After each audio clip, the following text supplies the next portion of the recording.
Criticism. Just the word alone can make us feel tense. Whether it's a comment from a friend, a coworker, a teacher, or even a stranger online, criticism can sting.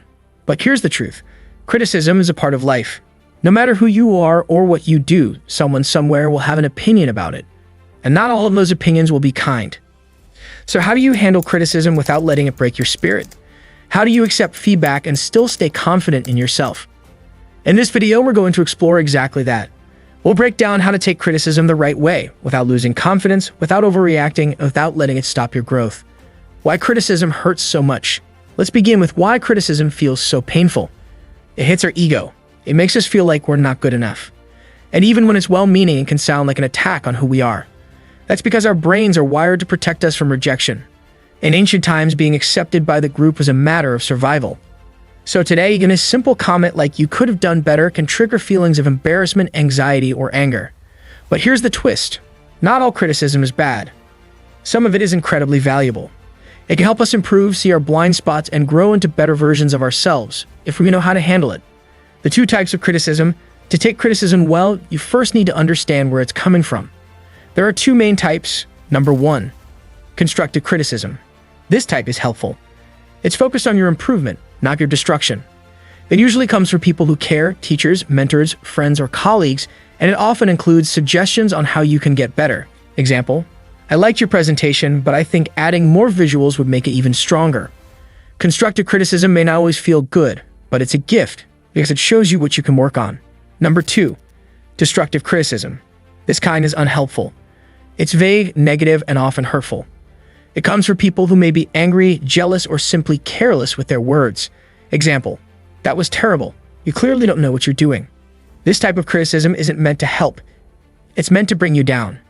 The key is learning to tell the difference between the two so you know what to listen to and what to ignore. Step 1, don't react emotionally. The biggest mistake people make when facing criticism, reacting too quickly. It's easy to feel defensive, to argue, to shut down. But the best thing you can do in that moment is pause. Take a breath. Even if your heart is racing and your mind is screaming, don't respond right away. That short pause creates space between the emotion and the reaction. It allows you to think clearly instead of acting on impulse. Remember, not every comment deserves a response, and not every criticism is even about you. Sometimes it reflects more about the other person's state than your own actions. Step 2, listen for the truth. Even in criticism that feels harsh, there might be a grain of truth. Your job is to find it. Ask yourself, is there something here I can learn from? Is this coming from someone I respect or trust? Does this point out something I haven't noticed before? You don't have to accept criticism blindly. But if someone is pointing out a pattern, a weakness, or a mistake, especially if it's someone you admire, it's worth listening. True confidence doesn't mean ignoring every negative comment. It means being strong enough to hear the truth without falling apart. Step 3, separate your work from your worth. One of the hardest lessons in life is learning that criticism of what you do is not criticism of who you are. Someone saying your writing needs improvement is not saying you're a failure.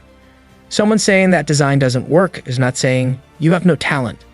When you tie your self-worth too tightly to your work, every critique feels like a personal attack. But when you understand that growth is a process and that mistakes are part of learning, criticism becomes less threatening. You can be proud of your progress and open to feedback at the same time. Step 4, ask questions. If someone gives you feedback and you're not sure how to take it, try asking. Can you give me an example? What would you have done differently? What stood out to you the most? This does two things. Number 1, it shows you're open-minded and serious about improving. Number 3, it gives you clarity so you can actually apply the feedback instead of guessing what they meant. Sometimes people give vague criticism like "it wasn't that good," but if you ask the right questions, you can turn that into something useful. Step 5, don't let one opinion define you. Everyone has different tastes, preferences, and expectations. One person might love your work, another might hate it. That's normal. Your job is not to please everyone. It's to grow, improve, and stay true to your values. Confidence doesn't mean thinking you're perfect. It means trusting that you're capable of learning, evolving, and doing better, day by day. Step 6, create a filter system. Just like we filter junk emails from our inbox, we need to filter the criticism we receive. Not every comment deserves space in your head. Some criticism will help you grow. Other criticism is just noise. Here's a simple mental filter. Who is giving this feedback? Do they know you well? Do they understand your work, your values, or your intentions? Feedback from someone who doesn't know the full picture is often incomplete or unfair. Why are they giving it?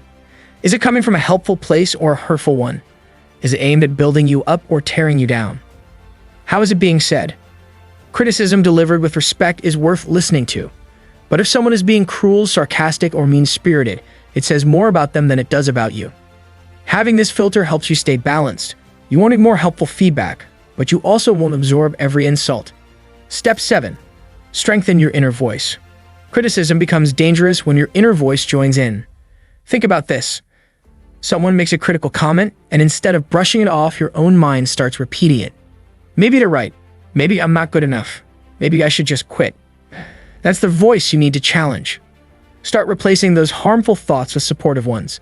I may not be perfect, but I'm improving every day. I can learn from this and move forward. Their opinion doesn't define my worth. Speak to yourself like you would to a friend, kindly, firmly, and with encouragement. When your inner voice is strong, outside criticism loses its power. Step 8. Use criticism as fuel. Here's the mindset shift. Criticism is feedback, not failure. It's a mirror showing you where to grow. And if you use it right, it can actually give you an edge. Some of the most successful people in the world, athletes, artists, entrepreneurs, seek out criticism. They don't run from it. They chase it. Why? Because they know that honest feedback speeds up their progress. Imagine if instead of feeling crushed by criticism, you felt excited. Because now you know exactly what to improve. That's the mindset of a high performer. That's how you grow faster than everyone else. Step 9. Practice emotional distance. Not all criticism means an emotional reaction. Sometimes it's best to observe it like data. Someone says you didn't communicate clearly in the meeting. Instead of feeling insulted, pause and ask yourself, is there truth here? What can I do differently next time? It's not about emotion, it's about observation. Take what's useful, leave the rest. This skill, known as emotional detachment, is powerful. It helps you stay calm, logical, and focused on what matters. Step 10. Turn it into a habit. Learning to take criticism with confidence isn't a one-time thing. It's a habit you build over time. Start small. Ask for feedback from someone you trust. Practice listening without defending. Journal about how it made you feel and what you learned from it. Over time, you'll notice something incredible. Criticism won't scare you anymore. In fact, it might become one of your greatest tools for personal growth. Remember this? Let's bring everything together with a few reminders. You are not your mistakes. Mistakes are part of learning, not signs that you're not good enough. You're allowed to feel hurt. It's okay to feel the sting, but don't let it paralyze you. Confidence is quiet. It's not about being loud or proud. It's about knowing who you are and trusting your ability to grow. You don't need to be perfect. You just need to be willing to improve. Final thought, the strength to stay open. Taking criticism without losing confidence isn't about having thick skin or pretending you don't care. It's about having the strength to stay open. Open to feedback. Open to growth. Open to becoming better, even when it's uncomfortable. The people who thrive are the ones who learn how to listen, adapt, and rise stronger. So next time someone offers you feedback, even if it's imperfect, pause before reacting. Look for the lesson. Use it as a stepping stone, not a wall. Because when you master the art of taking criticism, nothing can hold you back. Not opinions, not failure, not fear. You become unstoppable, not because you're never criticized, but because you know how to rise anyway.